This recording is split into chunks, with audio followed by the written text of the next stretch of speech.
back for another creepy coffee and conversation. I'm Kelly. My name is Brett. And we are Love Bats in the Belfry. So this is Creepy Coffee and Conversation, the first one of 2020. Happy New Year. Happy New Year, everybody. And every episode Cheers. we like to do a coffee cheers. That hat was dead silent with your witch. Why was she so quiet? Yeah, I wanted to go. Oh, there you go. That's better. And actually, I mean, I guess we're not starting off the year that great because we're drinking tea, not coffee. So That's a good thing. So we'll do a creepy tea and conversation. Super hot. Is it? Yeah, you can do it because you're like murder your mouth every day. Yes, I do. That is very hot, though. I have to wait a few. Okay. But this is Creepy Coffee and Conversation or / Tea and Conversation. And we watched the new season of the Netflix show You. And we never reviewed season 1, so I guess we'll briefly say what we thought of season 1 before going into season 2. Mm-hmm. But like every review video we do, Kelly, did you like You season 2? I did. You did? Okay. I did. Yeah, I did too, actually. Okay. I know you thought I wasn't a fan, Yeah. or at certain times you were probably thinking that I was not into this. Definitely. This is a show that's interesting to me, and I'm back and forth with a lot of stuff with this TV show. I'll just say, because I was thinking about this earlier, there's a lot of the show that is really stupid to me. I agree. There's some clever stuff, and there's just like it's whatever. Like, I don't really have like a strict opinion on certain plot points and such, but I'll narrow it down to this. Because when we first started the show in season 1, we kind of like hate watched it. We made fun of it a lot. Well, you made fun of it more than me. I'm just going to say that. Okay. But I'll narrow it down to this. Is it entertaining? That's what I was going to say. Yes, it's entertaining. And that's a reason why I like it, even though there's many, many criticisms that are like very in the open with this show. And the characters are hard to like. They really are. Like main characters. Mm-hmm. So, actually, and obviously this is the show's goal, is you like the bad guy the most. Yeah, he's, I guess what you would... sympathize. It's a term that's thrown around more often now called an anti-hero, where they do heroic things, but they also are pretty terrible. Yeah. So, if you've never seen the show You, this is obviously we're going to be spoiling a lot of this. Yes. A lot of major things that happen. And this is a show that if you want to see it and haven't, go watch it and then come back for our review and join us in conversation with it and let us know what you think. But the basic plot of You is you have this bookstore owner named Joe Goldberg, and to put it lightly, he's pretty lovesick. So, and it involves, it's basically if the show is if Dexter owned a bookstore. Pretty much. And this is funny, even at one point in this season, they even made a reference to Dexter, like as the show poking fun of itself. Mm-hmm. Yeah, some truth comes out like mid-season where one of the main characters is like, she told me you're basically Dexter. Okay. And it's funny too that the show acknowledged that, because the more I think about this show, it follows so many beats that Dexter did as well. Mm-hmm. And lots of vigilante stuff. Serial killer stuff. Like hearing his thoughts, like he's the narrator. They have a lot of the inner dialogue of what the character is thinking. That's so what I meant. there's a lot that's comparable to Dexter. Mm-hmm. So if you like Dexter, this is definitely a show you probably want to check out. I would just say it's definitely doesn't do remotely as good as Dexter does. The writing is not amazing. It's not as intelligent. Not as intelligent, but it's thoroughly entertaining. Mm-hmm. It constantly kept my attention, and I just wanted to keep watching it. So me too. That's some praise I can give this show. But so like season one in a nutshell is Joe, the bookstore owner, comes across this girl named Guinevere Beck. Pretty much jumps through the craziest of hoops to win her affection, win her love, and Kills her friend. yeah, yeah, really lovesick type guy. Like he will go to the ends of the earth for someone he cares about, but also do some terrible things that really aren't justified for, you know, And he- he works really hard to convince himself that he's a these good things person. are justified. Yeah, he thinks he's a good person for doing these things, Right. and He's like, I did it for you. yeah, and there's also a lot of things in both season one and two where just things are so accidentally, like something so accidental happens when he wasn't trying to do a certain thing. So then it's more to add to his pile of problems to try to solve and figure out. So yeah, the end of season one, basically him, like Guinevere Beck sees Joe for who he really is. Right. And he has this big like glass box where he would keep all these like rare editions of books in at the bookstore he owned. It was like in the cellar basically of the bookstore, and he kept her held captive there. And very eventful season finale of season one, and she tries to escape, and basically Joe kills her and fakes her death as being this tragic story, and basically publishes a novel that is supposedly under her name, but really Joe wrote it, all about this tragic story. Dr. Nikki, the therapist she was seeing, killed her. I'm sorry, you were right. Yeah. It basically was written that this, was he a psychiatrist or a psychologist? Probably Or- a psychologist. Yeah, She was seeing him for therapy. Yeah, and that he basically ruined her life, and he ruined his life and basically killed her. And then he was charged with he was her charged murder. with her murder. And then this novel made people see Guinevere Beck in this certain light, even though this isn't obviously a true story. Right. So that brings us into season two.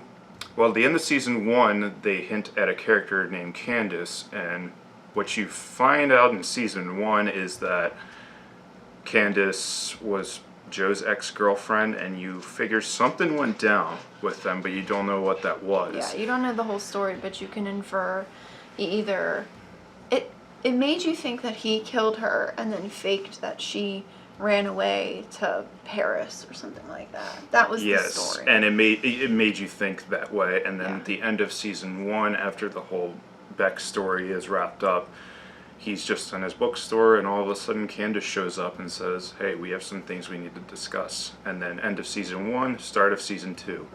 And season two is Joe basically just leaves his whole life behind. He leaves his bookstore behind, and he like goes to talk with Candace one day, and then just all of a sudden runs away. He's like, I'm gonna go to LA and start a new life under a new identity. Right.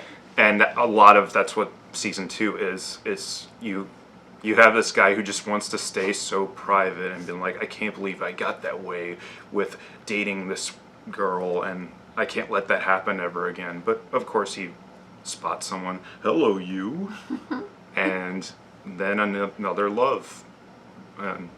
lovely relationship blooms. And so he meets a girl named Love. I really don't care for that name, and I guess it makes sense in the context of this. I think it this was TV a little stupid. It is pretty stupid, but Yeah. I guess it makes sense in the context of this TV show. But his new love interest in season two is a girl named Love, and he gets involved with her friends, and He works with her. It's Yeah, his boss. yeah, basically he falls in love with his boss, and it's heavily involved with Love's brother named 40, and so a lot happens. A lot is introduced, a lot of plot points are resolved, and some things from season one you find out answers to, and then also gets resolved in this season. There's just a lot that happens. So, because I guess we're just explaining a lot of the plot right now, because there's just so much There is a lot. just thrown at you. Yeah.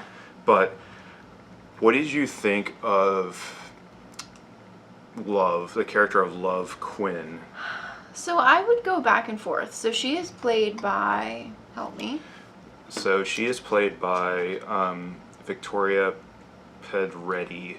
Which was a main character in Haunting of Hill House. Yes, and it boggled our mind the first couple episodes of the season. We're like, where is she from? We know this person.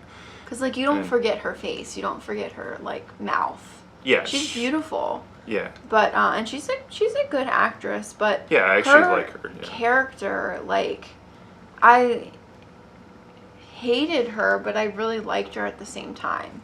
And the more that the show went on, like, she's just a very damaged girl. Yeah. Her family comes from a lot of money, and she feels this need to care for her twin brother 40, and she doesn't like her parents, and she doesn't like how she was raised, and she lost her ex-husband to some illness. They don't even clarify what that is either. I'm not sure. But she got married really young, and then she never became a mom or anything like that because he passed away.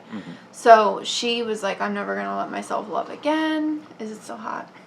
Not as bad. And basically, meets Joe, who's going by the name Will Bettelheim.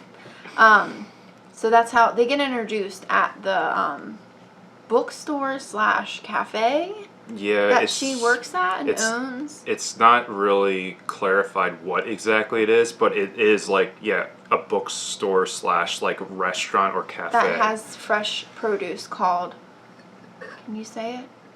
Aaron.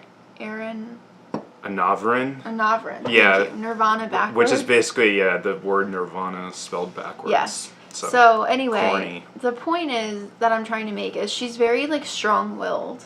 And I like that about her because she knows what she wants and she's, like, not going to let anybody mess around. Yeah. She's very transparent, which is perfect for this character, Joe, has a different identity. He's hiding Will, the real Will, in this glass box in a storage unit.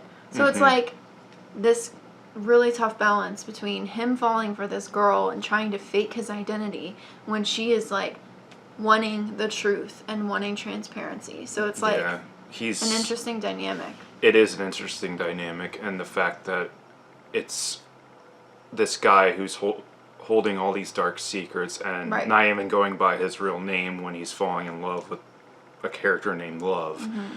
And the fact that, though, he's still being, like, he's almost like Dexter, like, in another comparison.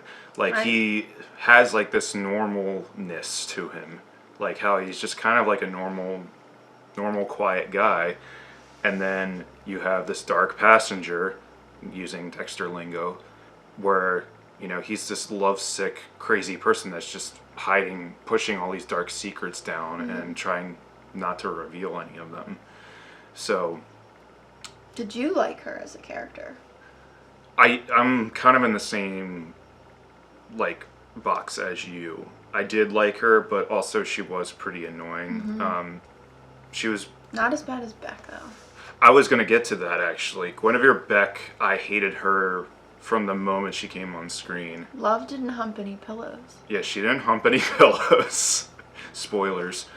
But yeah, like, Guinevere Beck just came off as just the basic bitch type character. Just very pretentious. Very pretentious. There's a difference between someone who just has this natural, like, someone who has a natural talent of doing something in a very unique way versus someone who thinks they're an artist, and that's Guinevere Beck. Yeah. In a nutshell.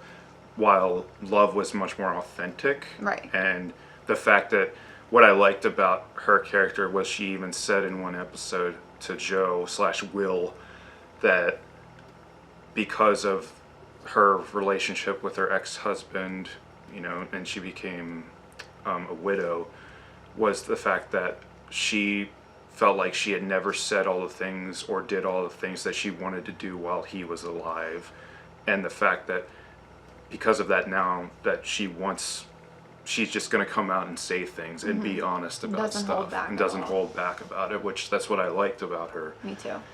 And so you have their main relationship, Love's relationship with her brother 40, and then when Joe moves to LA, he leaves New York, goes to LA, he meets this building manager that he's renting an apartment from named, what's her name? Delilah.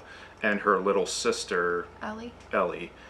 And you have stuff with that, and a lot of the plot points with them involves this comedian named Henderson, or they call him Hendy for short. Who apparently is an actual comedian. He actually is. Yeah. It's Chris D'Elia, I think that's his name. But it's funny that he was in this because I never saw him as like an actor. Mm-hmm. Like I always just saw like stand-up stuff by him. I'm not too familiar with his work though, but it was funny just seeing that because he is a comedian playing a comedian, but not like he played an actual person to me. Like he actually was a human being. Yes. And he wasn't, despite him being a comedian playing a comedian, he really didn't do anything that was like, oh, I'm gonna be funny all the time. His character didn't really have that much. Not that much to work with. No, like he wasn't really present in that much of the show. Like yeah, he was one episode that was centered around him. Yeah, like 1 or 2 episodes, but basically the plots with Ellie and Delilah. Yeah, Delilah. Sorry, I keep forgetting. Okay. Ellie and Delilah, like their plot points, he basically has a thing for underage girls, and then Joe gets involved because Joe wants to be Mr. Vigilante here, which is another thing that Dexter did a lot in the seasons when you had these overarching plots, over a whole season, but you had these little subplots where he wanted to be Mr. Vigilante, throughout, which there's a lot of that in this season. And I didn't really care for Delilah as a character. She was just kind of there, being in the way with Love and Joe's relationship, plus mid-season, Candace ends up finding where Joe is, from him running away. And then he has to deal with that and try to keep everything in balance. And of course, like season 1, all these secrets come out. Right. Love finds out that, Joe, under the name Will, obviously Will is not his real name, and 40 has so many issues, but yet Joe has to deal with that because of Love and 40's relationship. You find out that you think that 40, what was it? Like during their childhood, they had an au pair, which is basically like a live-in nanny. Yeah. And she was abusive. She was like 19 and he was like 13 or something, and she basically like, got him to fall in love with her, and he didn't know that was not okay. She was basically a rapist, and we thought as the viewer that he murdered her. Yeah, but it turns out that Love actually murdered her. And then the fact that when the whole thing went down, he was on drugs and had blacked out, it made it look like he actually did it. Right. And that was the story. Yeah, and because of Love's family are like filthy stinking rich, according to when you're watching it, that they don't really explain why they have this authority, but apparently they own like half the police department for some reason. Like you're not feed told everyone money. Yeah, you're basically not told why. Like they just are filthy stinking rich and they buy off everything. Yeah.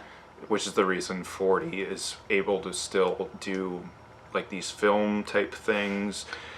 Like his story is that he's a film producer / director, and he only made like one independent film that got some praise, and because of that he let ego go to his head. He lost all his money basically, and he manages a Navarin, the store, but he's basically like a loser. And struggles with substance abuse. Yeah, struggles with substance abuse and all the repercussions of that. And there's an episode later in the season where for some reason 40 decides to drug Joe's one like drink when they're trying to write a script. The fact that it gave him 4 hits of acid. Yeah. And it's like, why would you do that when you're trying to write a script? Which is something that I had a hard time believing. It's like, I mean, some people do that. That's what I was thinking about. It's like, be creative. It's granted, it's like some people do drugs to help write music or write stories or, use substances and such. But I just can't imagine trying to write a script for a film and taking acid, because I feel like you just strictly would not even write anything. And I'm pretty sure he did, whatever. It was messed up. He shouldn't have done that. Yeah, I didn't really like that episode, Yeah. because the whole episode you're basically going on a drug trip with Joe. And then the next day he has no idea how Delilah got murdered. He doesn't know what happened. He knows nothing. Yeah. And so you're trying to piece together what actually went on. Yeah, so, and of course, he tries to trick himself, being like, I have to face this, and he's like, I need to come to terms with, I actually did murder Delilah, and I was just so spaced out and tripping that I did it, but of course he didn't actually do it. Big twist, Love killed her. Yes. Because Love is also a lovesick freak. Well, And murderous freak. she too has this belief that since she murdered the au pair to protect 40, now she's going to murder Delilah to protect her relationship with Will, because Candace, hold on, no, Delilah knew. There's so many different storylines. That's the thing, our review is so convoluted because of the fact that this show is very convoluted with plots. This is a So great it's- representation of the show. It's so hard to explain. There's Yeah. just so much thrown at you. But and it's funny though too, because it's like fairly easy to follow. It is very easy Despite to how follow. convoluted That's a it good comes point. across. That's a really good point. But I do think that they could do a lot.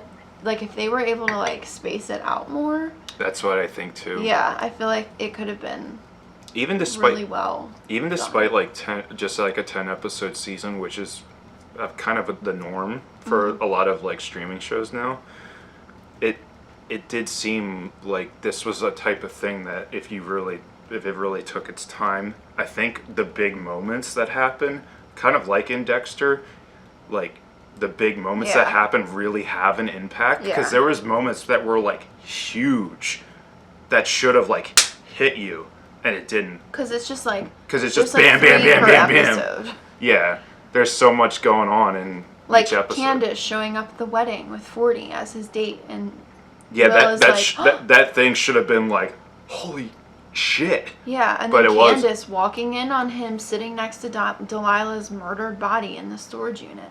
And that should have been like a holy shit. He but got locked in the storage unit with her. Like, she was going to call 911. Love shows up. Like, all these things happen within, like, 10 minutes. yeah, that's. So it's like. You make a really good point about that, Yeah. and I didn't think of it like that. Because, You're, like, That's- desensitized. yeah, like when it comes to a show like Dexter, I mean, each season it was like maybe 12 episodes for Dexter seasons, but they didn't introduce or have like a crap ton of plot points and subplots all over the place that like, because when things happen, you're like, oh crap. Yeah. It's like, holy shit. Yeah. And that's what this show is definitely going for, but I think maybe I don't know if it's whether it's a creative differences with different writers and directors, or just the fact they want to help keep people's attention by throwing a lot of curveballs and such. Mm-hmm. But yeah, a lot of the big, like even twist moments, which should like hit like a Ton of bricks. ton of bricks, it doesn't. And Right. that's a problem I have with this show, because it's like it has a ton of potential to be really good. Mm-hmm. And one criticism, it's gonna sound strange because I don't even know how to exactly criticize it or really explain my criticism towards it, but this is the best thing I could come up with. The character of Joe, played by, what's his name? I don't know. Penn Badgley. So he plays Joe.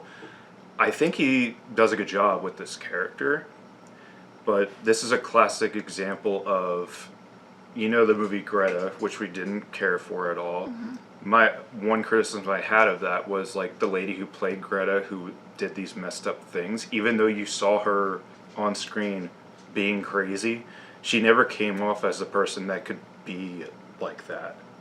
Even though you saw her on screen like doing messed up stuff, it's just like her personality wise, you're like, this just doesn't add up. And that's how I feel about Joe. It's like, even though you see him do some messed up stuff, I'm like, I just don't see this. Yeah, but isn't that his goal? I think so, but even with Dexter, like Michael C. Hall, even when he was acting normal, he was still like creepy, and like you're like, yeah, this guy could really like do some effed up stuff. I never got that vibe with Joe, like at all. Even when he was like in front of you doing something like really bad, I was like, he still is coming off like a normal Joe. I don't know. That's just my criticism, and I'm not trying to like bust on the actor because I think he does a good job, but I know what you're saying. I just think that would be like, I think he would take that as a compliment because it's like they want to look normal. I guess and so, then yeah. be able to do. But I know that's not the avenue from which you're coming. Yeah, and I'm sorry I keep comparing this to Dexter. I'm really trying not to, but every time watching this more and more, I keep thinking more and more. It's like, this is like what happened in Dexter. It made me want to watch Dexter again. I don't know if I ever could, but I never can because the show just ended so terribly. I could never really sit through it again. And that show was like kind of a declining like slope after season 4. Yeah. Like still good, but I don't know. I'm almost expecting this to kind of go in the same because way. of course they ended it with a cliffhanger leading into a new season. There will be a new season because this show is like all the rage right now. Oh yeah, I mean, it's funny that when this came on Netflix, its first season, I like didn't hear anything of it, and then we stumbled upon it and was like, oh, this is probably gonna be stupid. But we put it on and we watched all of season 1 pretty quickly. And after we finished the first season, I then just like was reading like all this stuff. People were like, this show is awesome, and it's like Dexter and stuff like that. But yeah, the way season 2 ends is a confrontation, one between Love, Joe, and you find out that Love is pregnant and that Joe's going to be a dad, and then 40 kind of loses his effing mind and thinks that obviously Joe is a homicidal serial killer maniac, and Love is very aware of that, and you have this kind of final confrontation in the store of Navarin because 40 flips out on the store manager and is just like, tell her I'm in the closet for an inventory thing, just get the F out. You're fired, by the way. It's like, geez, just like, you don't need to take it out on this poor guy. He's just trying to make a living. Right.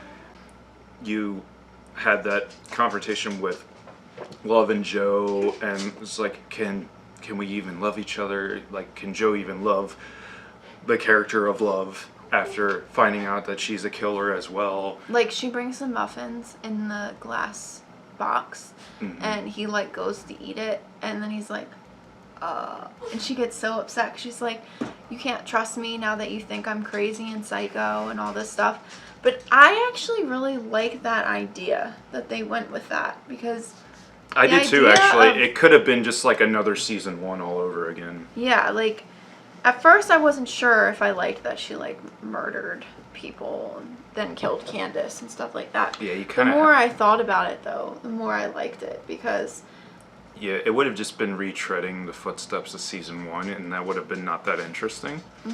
So, but yeah, I did like that aspect of it, that Love was a killer as well, and she murdered Candace just in cold blood when she just least expected it, and I thought that was neat. But and then you had Love, 40, and Joe, and then 40 has a gun, and basically it looks like that he's actually going to shoot Joe in the face, and I knew this was coming from a mile away. I was like, something's going to happen. I was like, 40's going to get shot somehow. I thought he was going to kill himself. I actually didn't think that. I thought either 40 was going to get shot or he was going to shoot Love by accident and she was going to die. But so of course 40 got shot, and it was the cop, who was also named David Fincher, and I don't know if that was a homage to the director David Fincher. We never talked about that. I thought that was weird. I just thought that was so odd. I was like, all right, that's not an obvious like comparison of name at all. I don't think his name belongs in that show. David Fincher, not at all. No. But anyway. This is not Mindhunter. And, but, yeah, so 40 gets shot, 40 dies, and then Love and Joe basically make up and are gonna love each other and have a baby together. And they end up moving to the suburbs at the end. Oh, and how convenient that 40 is now the one that's being blamed for Hendy's murder and the disappearance of Delilah. So perfect. Yeah, and also there was one thing I mentioned to you, the fact that it was like Delilah, was like murdered, and then while all this whole thing was going down, it didn't even show them like try to cover up Delilah's murder. Or Candace. Or Candace's murder. The only thing you got was with Candace was she was in the trunk of Love's car. No, these people are under a microscope because everyone's looking into Delilah's disappearance. Yeah. Why would it be okay for Candace to be in her trunk? No. That's dumb. Yeah. That did not satisfy me. But yeah, the fact that like they even do anything to like even bury or like dispose of Delilah's body in any way. She was just in this glass box that was blood everywhere. Yeah. And then the whole rest of the plot happens, and then it just kind of time jumps from there. Because they don't have enough time in the show. That's exactly, yeah. There wasn't enough time. It's like, we got to cut some of this. I don't know how we're going to move our way or edit our way around this. But probably because the general audience that's watching and enjoying the show are not thinking about these things at all. Yeah.